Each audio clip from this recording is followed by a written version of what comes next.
que nos grabe, porque de los buenazos vamos a los buenérrimos, buenérrimos.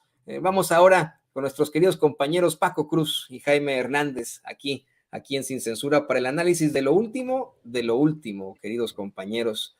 Hoy, vaya que hay situaciones interesantes que hay que comentar. Los saludo primero con mucho gusto y ahorita les doy un poco el panorama, pero Vicente nos informa que han pedido desde el jurado, 12 piezas de evidencia y testimonios. Probablemente, según Keegan Hamilton, el testimonio del exfuncionario coahuilense en el mandato de Humberto Moreira, Héctor Villarreal, y del agente de la DEA, Miguel Madrigal. Los saludo, te saludo, Paco, periodista y escritor Paco Cruz. Saludo primero a ti, estamos con Jaime. Toño, ¿cómo estás? Jaime, buenos días, días todavía. Mira, esto está como, me estoy comiendo las uñas ya, Jaime. O sea, estoy como no apto para cínicos. Sí, mira, hay que esperar y me parece que es buen momento para reflexionar y decirle a la gente que el cártel de Sinaloa, que ahora está ahí en la palestra, que está en la mira de todos, no es una organización que nace ahora, ciertamente crece en los sexenios de Fox, de Felipe Calderón, con Genaro García Luna, pero es una organización a la que podemos rastrear el origen, como en algunas otras partes de la frontera de México, con Estados Unidos, por ejemplo, Ciudad Juárez o Mexicali, hasta principios del siglo XX y se desarrolla la revolución y después ya en 1920 le podemos seguir las pistas a través de la llegada de inmigrantes chinos que algunos, bueno, recuerda, invitados por el dictador Porfirio Díaz para levantar las vías del ferrocarril.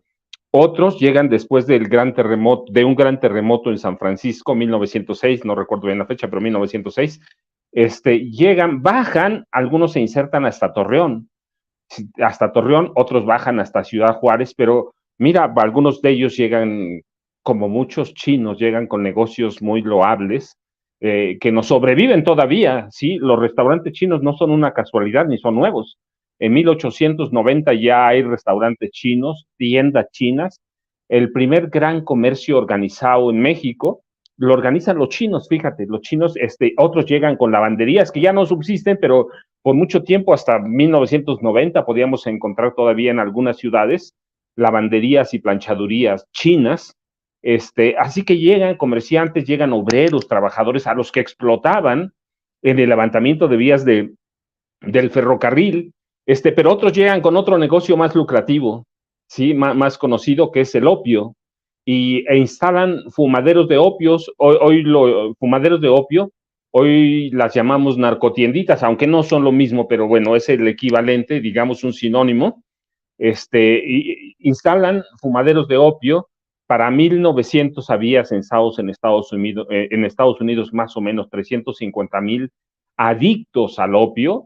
Era legal, recuerden, es decir, eran las drogas duras, cocaína, heroína, los opiáceos eran de curso legal, los empiezan a prohibir hasta 1914, entre el 14 y el 19 empiezan con la marihuana, porque en Estados Unidos había miedo de la marihuana mexicana.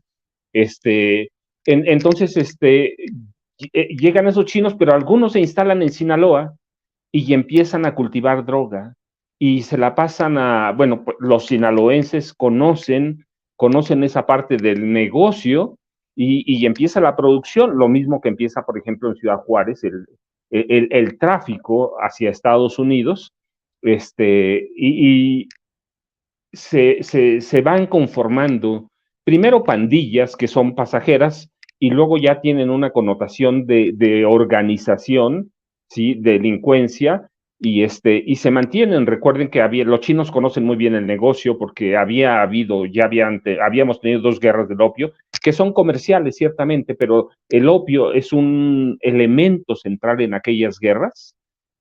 Así que conocían bien el negocio, conocían sus efectos, conocían el impacto que podían tener, y despega la producción primero, la producción de drogas, y después la exportación a Estados Unidos, y tenemos ya el nacimiento de organizaciones que después van a derivar en lo que son los cárteles históricos, cártel de Sinaloa, cártel de Juárez, cártel de Tamaulipas un poco más tarde, pero empiezan a desarrollarse y luego vienen el cártel de Tijuana, de los Arellano Félix, sí, y habíamos tenido grandes narcotraficantes en México, por ejemplo, en la Ciudad de México teníamos a Lola La Chata, que en los 20 y en los 30 ya era una gran narcotraficante, en el mercado de la Merced la conocía todo mundo. Así que tenemos, en Ciudad Juárez igual, y en la frontera en Mexicali, no en Tijuana, pero en Mexicali, que todavía era una especie de cantón, más que distrito, lo desarrolla dos coroneles, pero uno de ellos es muy importante porque es Abelardo Luján Rodríguez, que se convierte en el gran capo, a partir de 1919-20, se convierte en el gran capo de aquella zona de la Baja California, se convierte en gran capo. Hay todavía obras de él que son muy conocidas, los casinos de Tijuana, y desarrolla y sabe cómo hacerse del dinero del narcotráfico, y se hace uno de los hombres más ricos de México, tanto que son dueños de Sonora prácticamente. Y así se desarrollan los cárteles de la droga, y en el 32 nos imponen a Abelardo, ya no Luján, se quita acorta el apellido, no sé por qué algunos políticos mexicanos, no es el único caso, acortan el apellido y ya es general Abelardo L. Rodríguez, y en el 32 nos lo imponen como presidente de la República y toman forma los cárteles, y en el 25, mira, ya podemos documentar grandes matanzas como las tenemos ahora. Toño y Jaime, buenos días. No, y saben qué interesante este análisis que haces, Paco. Ahí tienen, en cuanto a esto del que se quitan el apellido, pues ahí está Claudia Salinas Ruiz Massieu, ¿no? Ruiz Salinas Massieu. Pero fíjate, hay algo que dices muy importante, ¿no? La llegada y el inicio de las drogas en México. También llegan muchos chinos a México por el racismo acá en Estados Unidos, racismo legalizado. Se hicieron una serie de determinaciones en el Congreso para prohibir la inmigración desde Asia o para prohibir la realidad de vida de los chinos y de muchos otros asiáticos en California, y por eso se fueron a México, donde tampoco los trataron muy bien. Ahí está la masacre en Torreón a la que se enfrentaron, terrible. Con este tipo de situaciones humanas es que tendríamos que también analizar la realidad en cuanto a la prohibición de las drogas, que a lo mejor podemos enfatizar en eso en un momento más con el querido Jaime, contigo, ¿no? Pero sí hay que decirlo, ¿no? Creo que todo es bajo una idea de racismo. Si la marihuana se convierte en una droga ilegal, es porque los usuarios acá en Estados Unidos eran los afroamericanos, que tocaban esa música tan horrenda que a ellos no les gustaba, pero que ahora todos amamos, y que se llama jazz, que se llama blues, que nos ha enriquecido tanto aquí en los Estados Unidos. Y hay otra cosa importante que me gustaría señalar, que no sé si aporte para el debate, pero hay un libro de Juan Alberto Cedillo que plantea en una tesis muy interesante, que fueron los nazis los que permitieron la llegada precisamente de esos chinos con los opiáceos a Estados Unidos, con tal de que se envenenara pues, a las tropas, a los marinos que podrían proteger la costa oeste de los Estados Unidos, y que tuvo ayuda. Eso es lo que plantea Juan Alberto Cedillo, de nada más y nada menos que del presidente Miguel Alemán Valdés, ¿no? Esa es la tesis de Cedillo, pero a ver si sí es cierto. Y le pido al equipo que nos grabe para también presentar al gran corresponsal de guerra y editor de la Jornada Sin Fronteras, Jaime Hernández. Nos estamos extendiendo con esto, porque siempre es muy padre platicar con ustedes de estas situaciones. Por cierto, Jaime, hoy presentamos una de las notas de la Jornada Sin Fronteras con mucho disgusto, con mucha indignación, esta que habla sobre las determinaciones de DeSantis y cómo es que consigue salirse con la suya para que el Congreso de su estado le permita traficar humanos, que esa es la realidad, ¿no? Traficar humanos a otros estados. Te saludo con mucho gusto. ¿Cómo estás, Toño? Buen día, querido Paco. Pues fíjate que estaba yo, porque claro, es interesante cómo a veces los periodistas tenemos que llenar el vacío en momentos en que se dilucida la suerte de Genaro García Luna. La información que va saliendo cuentagotas mientras esperamos sobre qué pruebas han pedido los 12 miembros del jurado, qué puede pasar, el estado de ánimo de Genaro García Luna y de su esposa, la actitud de los fiscales y del abogado César de Castro. Pero a mí me gustaría aprovechar este momento de espera, de expectación, para mirar, para enfocar la cámara hacia distintos ángulos. Y porque me he hecho la pregunta, y yo, bueno, ok, se ha declarado culpable, inocente, pues va a tener como, por donde quiera que se le mire, pues un impacto innegable, ¿no?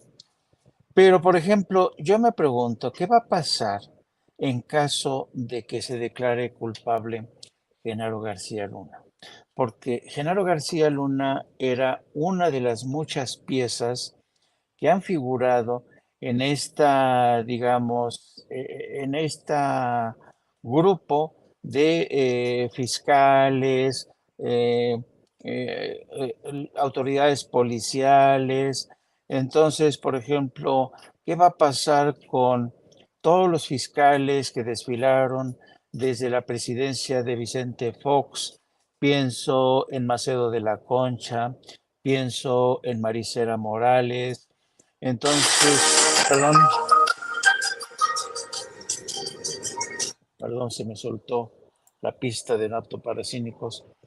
¿Qué va a pasar con todos estos fiscales que también formaron parte de esta mafia?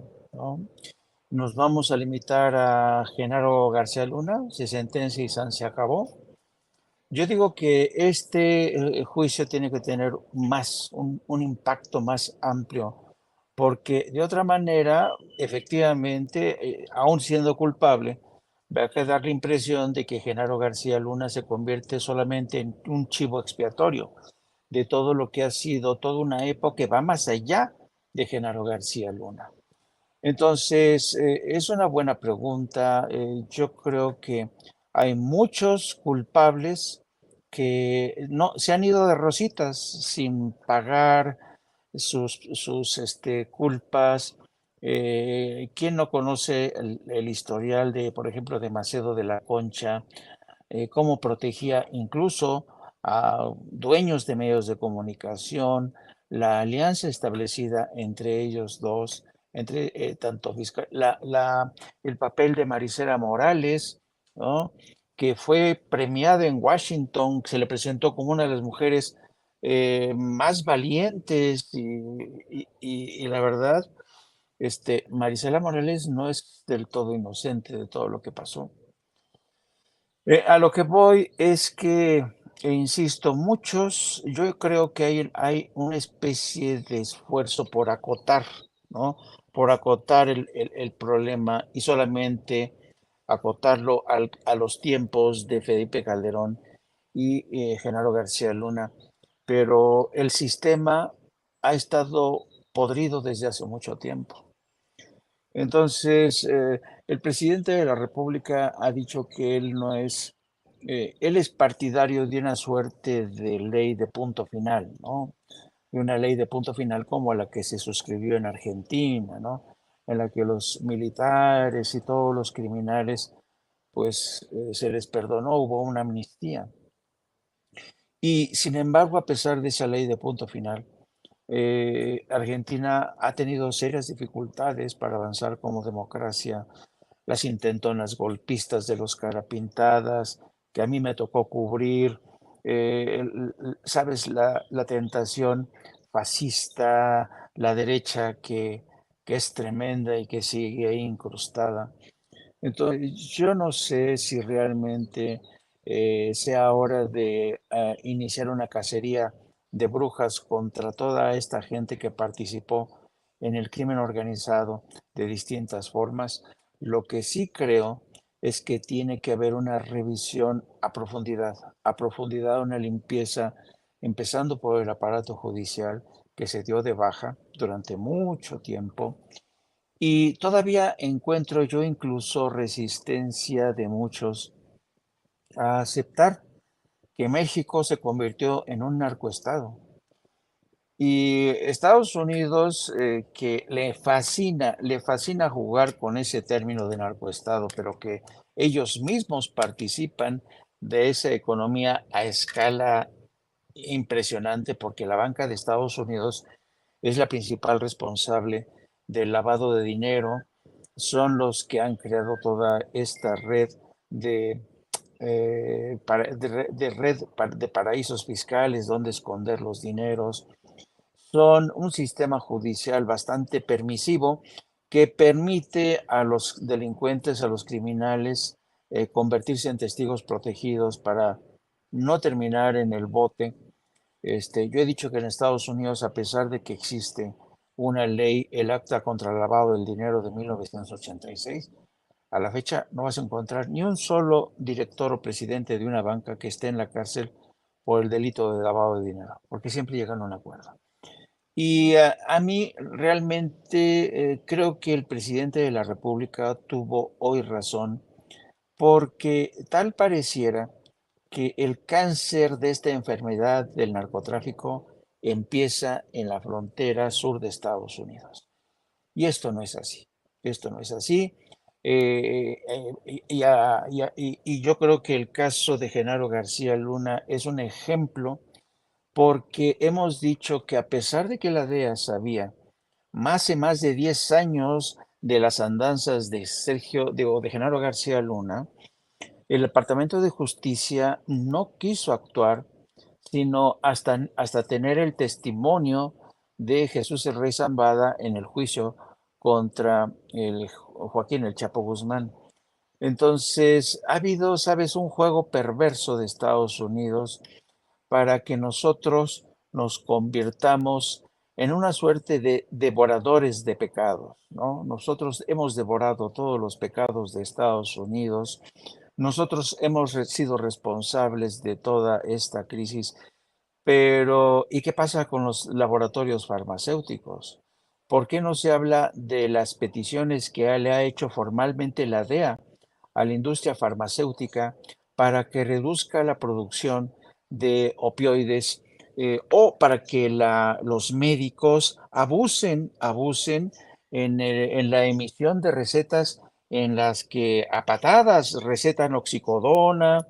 Y entonces todo esto, y según los análisis más serios que se han hecho en Estados Unidos, la crisis de los opiáceos empezó por una industria farmacéutica que era con una voracidad por hacer dinero, casi la misma lógica que los cárteles de la droga, y empezaron a retacar los botiquines de los hospitales, los botiquines de los hogares estadounidenses. Y cuando se sale de control, pues claro, los pacientes, la gente que se vuelve adicta, ya no puede recurrir a este tipo de opioides de forma legal, entonces tiene que recurrir a drogas como el fentanilo, que tiene un uso legal. El fentanilo es para combatir elevadas dosis de dolor, tratamientos posoperatorios del cáncer, incluso para los anestesiólogos lo utilizan. Pero aquí lo que pasa es que hay un uso legal de fentanilo, pero ahora el uso ilegal es lo que se ha disparado precisamente por esta falta de una administración sabia a ese tipo de medicamentos de la industria farmacéutica, que se da la circunstancia que es una de las principales, son como, al igual que la Asociación Nacional del Rifle, la industria farmacéutica es como el hada madrina de los partidos demócrata y republicano. Basta ver cualquier canal de televisión en Estados Unidos y cómo te bombardean las compañías farmacéuticas con sus productos, sus medicinas milagro, el último medicamento para que usted pueda dormir, el último medicamento para que combatir esto y lo otro. Y claro, todo este proceso se ha convertido en una espiral, pero alguien desde Estados Unidos, alguien desde la DEA denuncia a las compañías farmacéuticas, pues no, no. Y es más fácil acusar, como hizo la directora de la DEA apenas ayer o antier, acusar a México, porque México es el principal responsable del suministro del fentanilo. Y yo creo que Andrés Manuel López Obrador tiene razón al pedirle a Estados Unidos mayor honestidad y eh, mayor transparencia en el combate de la drogadicción que ellos mismos han iniciado. Hablaban antes de cómo los soldados que regresaron de Vietnam pues fueron carne de cañón para justamente seguir con sus dosis de heroína que se utilizaba para cortar de tajo con dolores en las operaciones salvajes a las que eran sometidos en campo de batalla. Pero a pesar de ello, la industria farmacéutica, que para mí es uno de los principales factores de la crisis de los opiáceos en Estados Unidos, nadie le tira una piedra al muro de las farmacéuticas.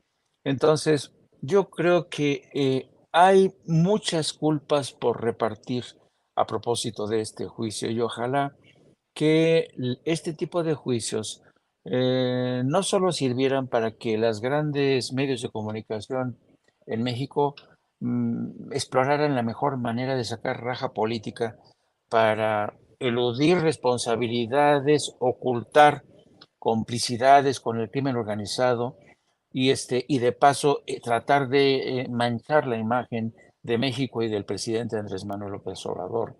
Yo creo que realmente estamos ante un fenómeno serio, un problema serio, porque, ojo, el tema de la drogadicción, que antes solamente golpeaba a Estados Unidos, hoy golpea a México. México dejó de ser un país trampolín desde hace mucho tiempo. En la época de Carlos Salinas de Gortari, que llegaban los aviones cargados de cocaína, y Raúl Salinas les permitía, eran tiempos en que México era solo un país de tránsito. Pero ahora México es un país consumidor. Hay jóvenes que están muriendo también en México porque comprar una dosis de estos opiáceos de fentanilo realmente ya no es tan caro. Entonces, este es un tema, sabes, muy vasto en el que tendría que dar paso a otro tipo de debates que atañe, lo hemos dicho una y otra vez, medios de comunicación, la esfera política, el aparato judicial, el sistema penitenciario y el poder político, que es quizá donde más daño ha causado el tema de la droga. No, y la verdad es que la única salida que yo le he visto, por ejemplo, al problema de las armas aquí en los Estados Unidos, al enfrentarse a ese poderío que tiene la Asociación Nacional del Rifle aquí, todos esos lobistas, cabilderos, todos esos políticos que tienen la bolsa, era esta demanda que hizo el gobierno de México sobre las vidas que han causado, pues precisamente la industria, porque aquí es nomás de dientes para afuera lo que se plantea, como bien menciona Jaime, en tanto a farmacéuticas como en cuanto a armas. Y vuelve a haber otro tiroteo espantoso en algún lugar y tenemos a Biden ahí diciendo, condenándolo y diciendo, esto es culpa de las empresas armamentistas. Pues sí, pero ¿y luego cuándo las van a cerrar o cuándo las van a sancionar o cómo le hacemos, chavo? ¿No? O sea, sí, exactamente. O cuando hay problemas con los opiáceos, tienes ahí a la DEA y a los gobernadores republicanos de los Estados Unidos echándole la culpa a México, que es lo más fácil, ¿no? Es que el presidente López Obrador, que es comunista, así lo ven ellos, ¿no? Está dejando pasar todas las drogas y es su culpa que estén envenenando a nuestra juventud aquí en los Estados Unidos. Pues no, hay que tomar una serie de responsabilidades y le pido al equipo que nos grabe para precisamente hablar de eso, de ese juego perverso aquí en los Estados Unidos en cuanto a las declaraciones. Hay muchas cosas que no quedan claras, Paco, muchas cosas que no quedan claras y que ha planteado Jaime con mucha fuerza. El actuar de la fiscalía, muchas pruebas que se quedaron sobre la mesa, la llamada bala de plata que nunca sacaron. Yo me quedé con un muy mal sabor de boca, puesto que hemos revisado como periodistas ustedes, tú Paco, tú Jaime, muchos periodistas hemos revisado este caso durante décadas, ¿no? O sea, ya vamos años leyendo libros, revisando declaraciones, revisando pruebas, etcétera, etcétera, etcétera. Tú has publicado libros sobre el caso y estás convencido con las pruebas que has obtenido de obviamente la vinculación que tuvo García Luna con el crimen organizado, ¿no? Hay pruebas Y la pregunta que me salta en estos momentos a mí es, ¿por qué chingados, y disculpen usted que sea usted que sea tan vulgar, ¿por qué chingados no sacaron las disquefotos que tenían? ¿Por qué chingados no sacaron los 3 videos que Olga Warnat aseguró vio, en donde García Luna, dice Olga Warnat, hablaba de Felipe Calderón con una bola de criminales y le pedía precisamente a jefes del crimen organizado dinero? ¿Dónde están esos videos? ¿Por qué fueron solamente testimoniales? Sí que bueno que Sarita Comatiredi sea muy buena fiscal y todo, pero ¿por qué asume la fiscalía? ¿Por qué asume el Departamento de Justicia? ¿Por qué asume el gobierno de los Estados Unidos que basta con los testimoniales? ¿No sería mejor presentar toda la información como se debe? ¿No sería mejor pues decir, a ver, aquí están los testimonios, pero aquí están los videos y aquí están las fotos? Yo imagino que si ese fuera el caso, Paco, no tendríamos a un jurado en estos momentos exigiendo más pruebas, no llegando a un acuerdo, cuando para muchos de nosotros es más que evidente la culpabilidad de este sujeto. No, Toño, mira, primero, Jaime y yo partimos de lo mismo, hacer una revisión del pasado. Yo parto de la revisión de la formación de cárteles, y cómo llegamos hasta aquí, y nos vamos a enterar de cosas muy desagradables que tienen su origen, una parte en los militares, en las altas cúpulas, y la otra en la presidencia de la República, y ahí llevas a todo lo demás. ¿Sí? Hay que hacer una revisión. Hoy está en juicio Genaro García Luna, pero hemos tenido cualquier cantidad de capos del nivel de García Luna, menos conocidos, insertos en el gobierno federal. Yo les platicaba el caso de Abelardo L. Rodríguez, pues tienes al presidente de la República controlando el narcotráfico y considerado el primer embajador de la mafia en México. Es decir, sí hay que hacer una revisión del pasado, la podemos hacer, es decir, no puede ser una revisión sola, sino una sombrilla de la que se desprenden rayos que nos van a guiar por todos lados, hasta que le encontremos, por lo menos no la salida, porque es muy complicado, los chinos, los sudamericanos han encontrado que es muy complicado. Sí, mientras tengamos una sociedad en Estados Unidos de consumo como la tenemos, va a ser muy complicado. Pero sí podemos partir de bases sólidas para encontrar o buscar las raíces podridas del fenómeno, y todo va a ser desagradable porque nos va a llevar, sí, a gobernadores, diputados, senadores, y vamos a entender que los capos solo son una parte alterna, son los gerentes, una especie de gerentes del crimen organizado, no solo narcotráfico, ¿no? Son una especie de gerentes que cuidan el negocio a personas que controlan la vida política de este país. Y vamos a concluir eso, que nacemos o vivimos en un país que tiene raíces podridas y que si no las arrancamos de raíz, empezando, por ejemplo, con un juicio a un expresidente o dos, o a un personaje de la altura de Genaro García Luna y algunos otros fiscales, exprocuradores, como los quieran llamar, si no le entramos ahí, pues el problema va a ser solo resuelto como un maquillaje, así que no vamos a encontrar la salida, y dentro de 10 años o 15 o 20 vamos a estar platicando lo mismo, o quienes nos sucedan van a platicar lo mismo. ¿Por qué no hicieron nada? ¿Por qué no hicieron esto? Así que hay que buscarle las raíces a todo, un lado por el gobierno, el otro lado por la iniciativa privada, las farmacéuticas, el otro lado, ¿por qué? Por los funcionarios de gobierno y por la cúpula militar. Así que es una revisión del pasado. Cada quien tiene una partecita, y esa partecita la tiene que reconstruir el gobierno. Yo en ocasiones, mira, cuando salió mi primer libro, yo recuerdo que 2 subprocuradores me preguntaban, pero ¿cómo obtuviste estos datos? Y yo digo, no puede ser. No puede ser que tengamos en la Procuraduría gente que no conozca la historia del narcotráfico, cuando este país está bañado en narcotráfico. Pero así es.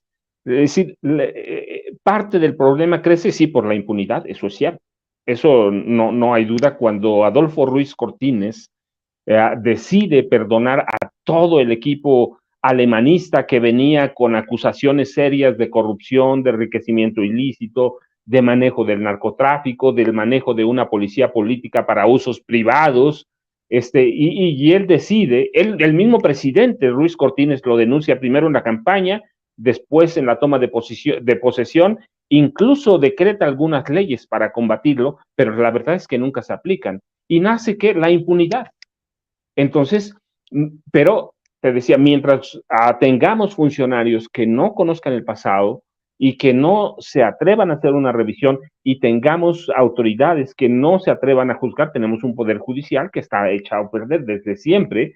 Ernesto Zedillo lo renovó completo, pero lo renovó para someterlo porque aquel poder judicial, aquella Suprema Corte rendía honores a Carlos Salinas de Gortari, si no lo renovó con una idea de darle independencia judicial, sino de cambiar las cosas para seguir igual, para que la nueva Corte no tuviera los tintes salinistas, pero respondiera a los intereses del presidente Ernesto Zedillo Ponce de León, que venía con un grupo muy, muy débil, con un grupo que no podía hacer frente a un expresidente. Entonces, por eso urge revisar el pasado. Y por el otro, mira, Estados Unidos, bueno, lo habíamos advertido también, Estados Unidos monta un show propio, un espectáculo, que esos son en parte los juicios por jurado popular, monta un espectáculo de acuerdo con sus intereses. ¿Qué le interesa a Estados Unidos? Es decir, castigar, pero no castigar tanto, porque Genaro García Luna finalmente sí tiene cosas que les interesan a ellos. ¿Qué les interesa? El dinero, no, el dinero se lo quedan, porque ellos controlan el sistema bancario internacional. Es a estas alturas a donde están los mayores banqueros, y ellos controlan parte del mundo, ¿sí? En cuestiones financieras. Así que el dinero se lo van a encontrar mañana o pasado. Yo les explicaba, el dinero de Chapo nunca se encontró, el dinero de Amado Carrillo Fuentes, el Señor de los Cielos, tampoco nunca se encontró, pero estaba en el sistema bancario. Entonces, ellos le pueden seguir la pista, eventualmente se la van a seguir, pero a lo que no le pueden seguir la pista y qué es lo que les interesa y que eventualmente de una u otra forma lo van a tener, es la información que tiene Genaro García Luna. ¿Qué información? Pues la de todos los políticos que van construyendo la seguridad nacional de este país y que incluye empresarios, militares y burócratas del sector judicial y claramente políticos insertos en el sistema, en el poder legislativo. Si quieren un mapa completo, ¿lo van a obtener? Claro que lo van a obtener, eventualmente, de una u otra forma, lo van a obtener, se lo van a quitar y tú sabes, siempre lo van a usar conforme o de acuerdo con sus intereses. Así lo han hecho cada que hay golpes de Estado, cada que ellos los encabezan. Entonces, no es la primera vez que nos dan un espectáculo. Nos quedan a deber, sí, sí. La cuestión es que nosotros no somos los fiscales, son ellos y ellos hacen su juego, es un juego para ellos. Yo lo había señalado, es decir, no debemos pensar que están haciendo algo por nosotros. Lo están haciendo con su sistema, por su sistema, para ellos, y ellos tienen intereses determinados. Y así lo debemos entender, por cruel que parezca. Y debemos entender que no les interesamos, no les vamos a interesar nunca, ¿sí? Mientras sean la gran potencia mundial, porque sí son la primera potencia, hay que ver nada más el tipo de armamento y hay que ver todos los presupuestos, las bases militares. Entonces, mientras ellos sean la potencia, sean el imperio del mundo, ¿sí?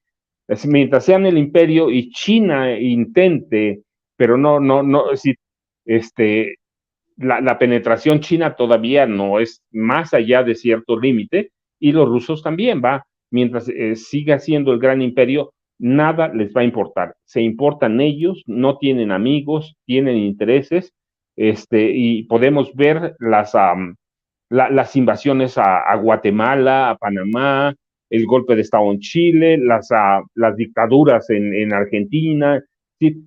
Las nuevas bases que permitieron los gobiernos colombianos antes de Petro, hay que ver cuántas bases está, es decir, mientras sea Estados Unidos ese gran imperio, nosotros no vamos a contar, por lo tanto tenemos que contar nuestra propia historia, tener que hacer nuestras propias investigaciones y exigir que aquí los gobiernos tomen sus propias medidas, que son las que nos afectan a nosotros, por más que estemos sujetos a Estados Unidos. Yo recuerdo, mira, cuando vivía en Ciudad Juárez, comprar un arma en Estados Unidos, ahí en El Paso, que es nada más divide el puente en la Avenida Juárez, lo divide, comprabas un arma por $50 y la cruzabas y ya no pasaba nada. Pues hoy sigue lo mismo, aunque haya un poquito más de requisitos, sigue lo mismo en Ciudad Juárez y lo mismo es en Tijuana y a cada parte de la frontera que vayas, a Nuevo Laredo, a donde vayas. Si el debate va a estar ahí, pero lo importante para mí es que tomemos medidas aquí y nosotros reconstruyamos nuestra historia por todos lados posibles que podamos hacer. No, y además, fíjense, ¿no? Exceptuando Texas, la mayoría de las armerías tienen un proceso de compra de armas, pero hay una forma en la que compra muchas veces el crimen organizado las armas acá en Estados Unidos. Mucha gente que no quiere dar sus datos, ¿no? Las expos de armas, que son muy, muy famosas en todos los estados aquí en Estados Unidos, va una persona, como hay una laguna en la ley para que los comerciantes puedan hacer su negocio, y no tengan que exigirle a la persona que vaya a comprar esa arma datos. Pues simple y sencillamente la pueden vender ese día. Ese mismo día uno va a una expo de armas y si quiere una AK-47, si quiere una bazooka, la puede comprar sin ningún tipo de tapujos. Esto que nos dices, Paco, es terrible, ¿no? Que tenemos que estarnos sujetando a lo que se plantea aquí en los Estados Unidos en cuanto a vamos, a las determinaciones. Y lo estamos viendo con este juicio, con el juicio de Genaro García Luna, en el que efectivamente tenemos a dos estadounidenses que seguro, a lo mejor en la vida habían escuchado de lo mucho que se sufre en México, que seguramente tenían la idea de Speedy González en México y San se acabó, ¿no? Esa como la que siempre nos están pintando de la forma más desafortunada. Y además de todo, se reservan toda esta información. Tienen, como bien dices, la información de García Luna. Digo, pues sí, pero que la compartan, que la hagan pública. Ahí está bien clasificada esa información, no, no, no, que la compartan. Y por eso le pido al equipo que nos grabe para hacer la misma pregunta a Jaime. ¿Dónde están esas pruebas de las que se hablaban? ¿Dónde están las fotos? ¿Dónde están los grandes documentos? ¿Dónde están los videos que Olga Warnat asegura? Yo le creo a Olga Warnat, me parece que es una gran periodista, también utiliza siempre su rigor periodístico. Ella asegura una y otra vez que ella vio 3 videos en los que aparece Genaro García Luna hablando de Felipe Calderón con narcotraficantes y pidiendo, solicitando, exigiendo dinero a esos narcotraficantes a nombre de su jefe, Felipe Calderón. ¿Qué opinas de esto, Jaime? ¿Dónde están esas pruebas? ¿Por qué no las presentó Sarita Comatiredi? Pues mira, es que yo creo que hay que partir del hecho de que, y lo ha hecho Vicente a la hora de hacer un comparativo entre enjuiciar al Chapo Guzmán y enjuiciar a un personaje como Genaro García Luna. Genaro García Luna fue un hombre educado en la cultura de la inteligencia, ¿no? Sabía muy bien cómo conseguir pruebas, sabía muy bien, por ejemplo, durante la época de Enrique Peña Nieto, todo el aparato y también de Felipe Calderón, el aparato de inteligencia solía grabar, espiar, pero por eso mismo ellos que eran los espías profesionales, sabían que un día se les iba a descubrir y yo creo que ha habido una obsesión por parte de Genaro García Luna por no dejar rastro de ningún tipo. Esa es una realidad, por eso es tan difícil. También tengo la impresión de que mm, siempre que nos enfrentamos con las agencias de inteligencia de Estados Unidos, uno de los argumentos que suelen eh, señalar es que algún tipo de información no la comparten porque no quieren que se descubra qué tipo de tecnología y métodos emplean ellos para recabar información, porque el sistema de inteligencia de Estados Unidos es uno de los más sofisticados del mundo. Y yo no he conocido un sistema tan invasivo, que sean capaces de grabarte, espiarte, a través de con tu teléfono celular, aun y cuando éste esté apagado. Incluso los países que son aliados de Estados Unidos, todos sus sistemas de inteligencia Por ejemplo, el sistema de inteligencia alemán, que también es uno de los más respetados. Todas las reuniones de gabinete con temas sensibles que tengan que ver con negociaciones para, qué sé yo, para vender armamento a Arabia Saudita o para tratar de formular una política contra Estados Unidos, ese tipo de reuniones se celebran en cuartos sellados y no se permite la entrada de teléfonos porque saben que los servicios de inteligencia de Estados Unidos son capaces de espiarte incluso si tu teléfono está apagado.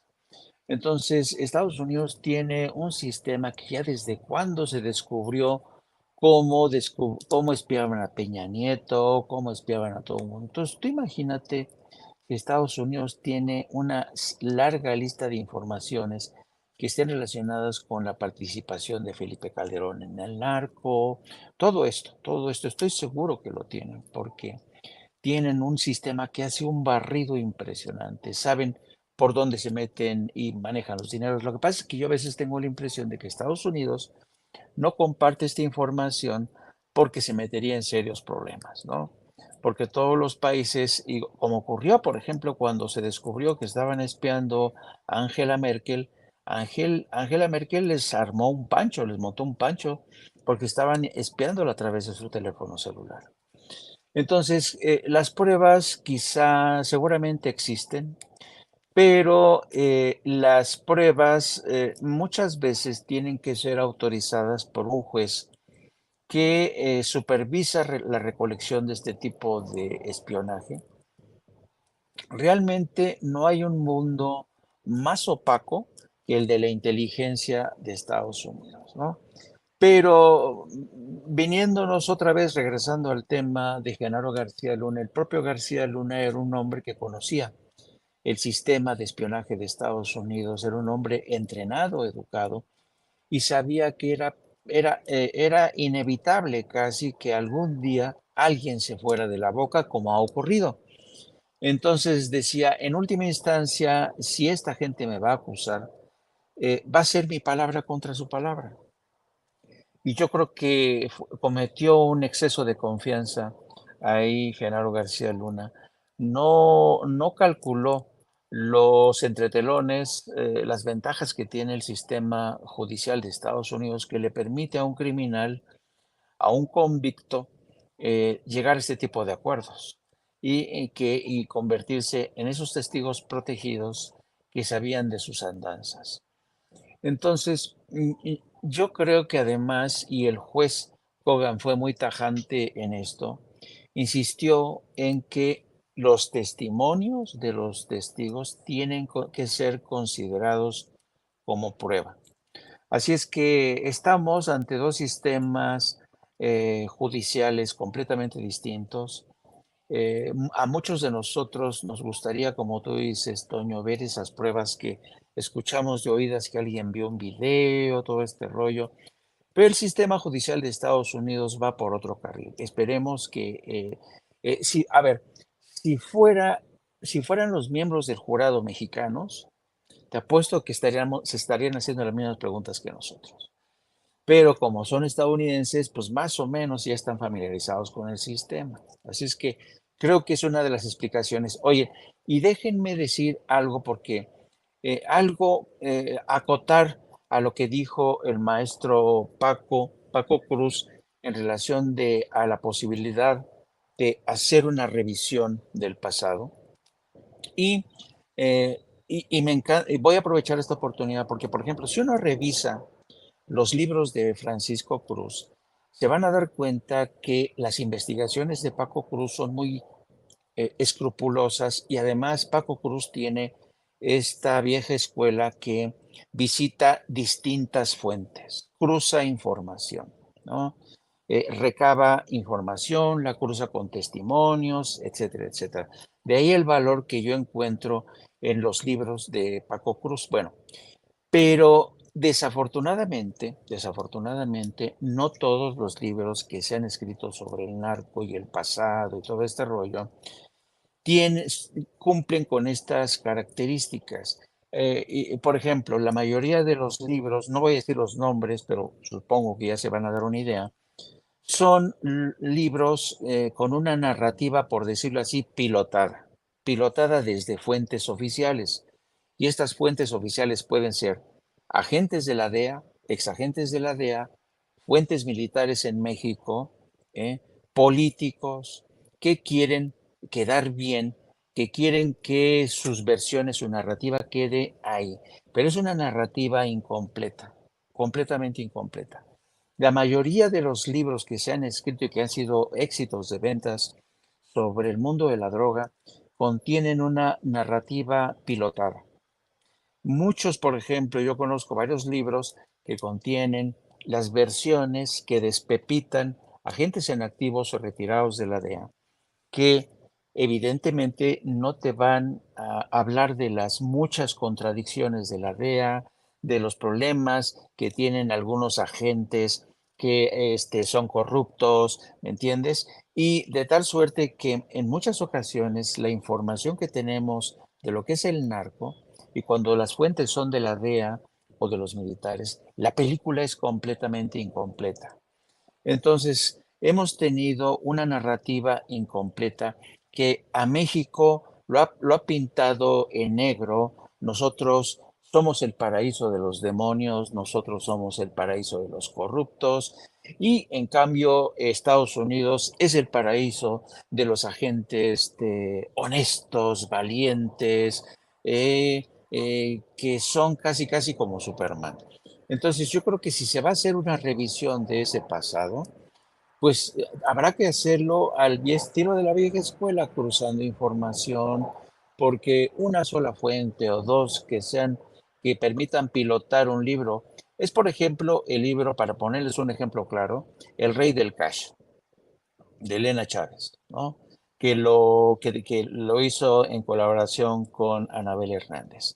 Es Libelo. decir, exactamente un libelo, pero es pilotado por la narrativa de una mujer pero ese libro le ha dado dinero a esta mujer y este libro simple y sencillamente se ha sido creado para golpear a todos, a quienes son incapaces de ver el paisaje completo, ¿no? Claro, una rápida revisión de este libro te das cuenta que es una porquería, ¿no? Es una porquería. Pero solamente quería hacer ese apunte. Yo no sé si el maestro Paco esté de acuerdo o no con este comentario al calce. Eh, pues Paco, y de hecho, exactamente, que le pido al equipo que nos grabe. No sé si gustas también concluir con esto y aprovechar para agradecerles a los dos por una vez más un análisis muy, muy, muy completo, muy enriquecedor aquí en Sin Censura. Vamos, siempre fue muy interesante conocer desde los inicios hasta cómo es que no podemos olvidar que este imperio de García Luna no solamente se forma con Calderón, o el imperio de las drogas no se crea con Calderón, que viene de mucho antes. Paco, te escuchamos. No, sí, yo estoy de acuerdo con Jaime. Sí, tenemos que desechar todo eso que es dirigido, que es dictado desde las oficinas de alguna dependencia, cualquiera, la DEA, la Procuraduría General de la República, la CNDH, cualquiera, la Presidencia de la República. No, tenemos que hacer una revisión en serio, ¿sí? Sentarnos y decir, esto no sirve, es basura. Incluso, mira, los intelectuales orgánicos que han escrito una historia, que lo han hecho con las patas, ¿sí? Son muy respetados entre esa clase política que crearon el PRI y el PAN, pero cuando los revisas, pues hay cosas que nunca escribieron. ¿Por qué? Pues porque les pagaban por escribir la historia, ¿sí? Pues algunos escriben muy bonito, tienen unas prosas impresionantes, pero entre eso y ser bueno es distinto. Sí, entre eso y que digan la verdad también es distinto. No, sí tienes tu razón, Jaime. Tenemos que desechar cualquier cantidad de libros y pararnos aquí. Cometieron todos estos errores, nos pintaron un mundo muy bonito o su historia, porque esa fue la que les pagaron. Les pagó Echeverría, les pagó Salinas, les pagó Peña Nieto, les pagó Cedillo. Sí, les pagaron por escribir la historia. Y esas historias pagadas, cuando hay tiempos como el de ahora, son muy peligrosas y nos hacen chocar con la realidad. ¿Cómo es que existía esto y no lo veíamos?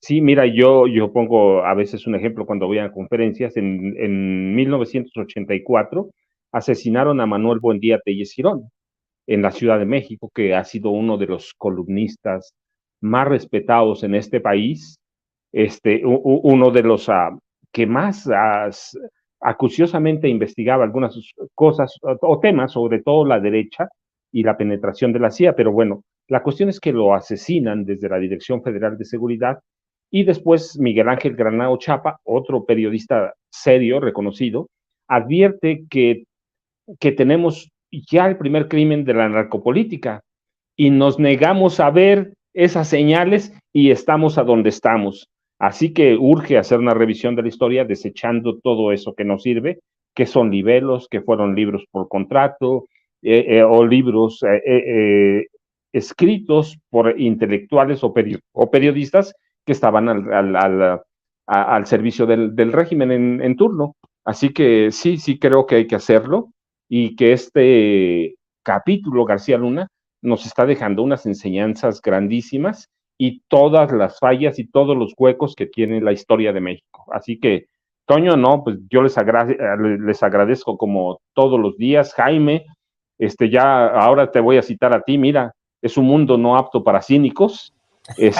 Yo les agradezco, ya saben, @Paco Cruz Jiménez en Twitter, Francisco Cruz Jiménez en Facebook, y no, pues seguimos aprendiendo, va.